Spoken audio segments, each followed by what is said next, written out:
সুজি দিয়ে আজ আমি মালাই কেক তৈরি করেছি। কেকটা কতটা পারফেক্ট হয়েছে সেটা দেখে নিশ্চয়ই আপনারা বুঝতে পেরেছেন। সুজি দিয়েও পারফেক্টভাবে কেক তৈরি করা যায়।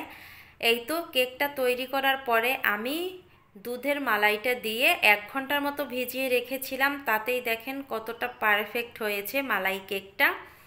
মালাই কেকটা তৈরি করার জন্য প্রথমে আমি 1 কাপ পরিমাণ নিয়েছি সুজিটা যেহেতু একটু দানা দানা, এজন্য আমি এটা গুঁড়ো করে নিব।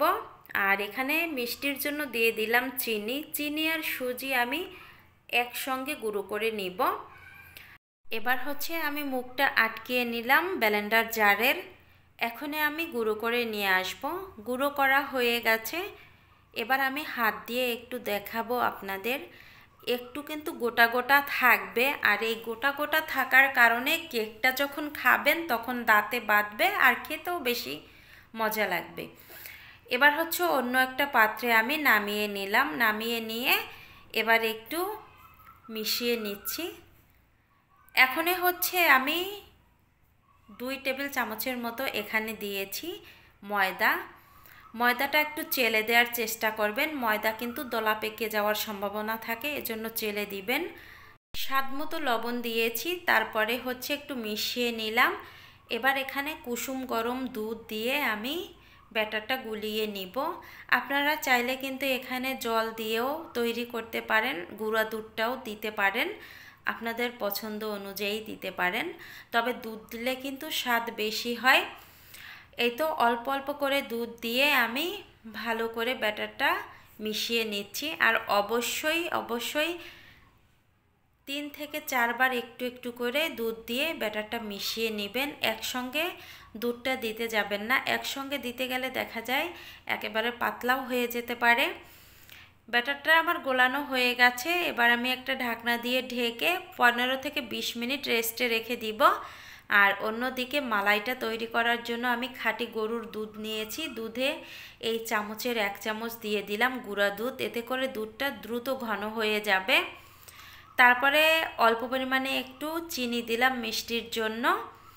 দিয়ে এই দুধটা আমি জাল করে ঘন করে নিব। যতটা দরকার ঘন ততটা ঘন করে নিব। এই তো দুধটা ঘন হয়ে গেছে, এবার আমি নামিয়ে নিব। আর এদিকে হচ্ছে ব্যাটারটাও আমার রেডি হয়ে গেছে। 20 মিনিট আমি রেখে দিয়েছিলাম। এখনও কিন্তু ব্যাটারটা একটু ফুলে উঠেছে যেহেতু সুজি। আবারও কিছুক্ষণ আমি একটু ফেটিয়ে নিব ভালোভাবে। আর এখন একটু দেখি ঘন হয়ে গেছে, এজন্য আমি এখানে আরও একটু দুধ দিলাম।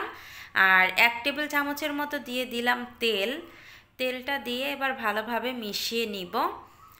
ভালোভাবে মিশিয়ে নিয়েছি। অল্প পরিমাণে একটু দিয়ে দিলাম বেকিং সোডা আর বেকিং পাউডার। সব মিলিয়ে দেখা যায় 1 চামচের মতো হবে, দুইটা মিলিয়ে দিয়ে ভালোভাবে একটু মিশিয়ে নিয়েছি। চাইলে আপনারা এখানে ইনোও দিতে পারেন, ইনোতেও কিন্তু ভালো কাজ করে। এখন যে পাত্রে কেকটা বসাবো সেই পাত্র আমি ভালোভাবে ব্রাশ করে নিলাম তেল।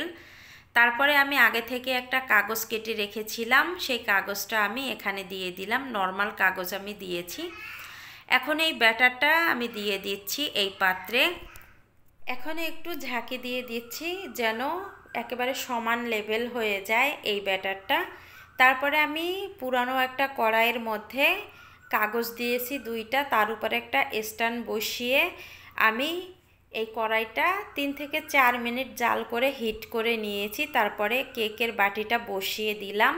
বসিয়ে দিয়ে এবার একটা ঢাকনা দিয়ে ঢেকে 40 মিনিট জাল করে নিব, একেবারে লো টু মিডিয়াম হিটে। 40 মিনিট পরে ঢাকনা তুলে নিলাম। কেকটা অনেক সুন্দর হয়েছে। আর কেকটা হয়েছে কিনা একটা কাঠি দিয়ে চেক করে নিচ্ছি। কাঠি দিয়ে চেক করে নেয়ার পরে তারপরে আমি নামিয়ে নিয়েছি, ঠান্ডা করে নিয়েছি। এবার কেকের চারপাশটা একটু ভালোভাবে ছাড়িয়ে নিলাম। এখানে অন্য একটা প্লেটে আমি কেকটা নামিয়ে নিব। কেকটা নামিয়ে নিয়েছি। নিচের পাশটা দেখেন একটুও পুড়ে যায়নি, আর কাগজটাও কিন্তু একটুও পোড়েনি। এখন কাগজটাও উঠিয়ে আমি ফেলে দিলাম। আর কেকটা কতটা সফট হয়েছে দেখেন, অনেক। আর আমার এই ভিডিও দেখে আপনারা যদি বাসায় তৈরি করেন, আশা করি সকলেই এরকম পারফেক্ট কেক তৈরি করে নিতে পারবেন। আমি এখন এই কেকটা প্রথমে লম্বা করে কেটে নিলাম, এবার চৌকা করে কেটে নিচ্ছি। আপনারা আপনাদের পছন্দ অনুযায়ী কেটে নিতে পারেন। আর এক টুকরো কেক আমি ধরে আপনাদের দেখাচ্ছি, দেখেন কতটা নরম তুলতুলে হয়েছে আর কতটা ভিতরে জালিদার হয়েছে।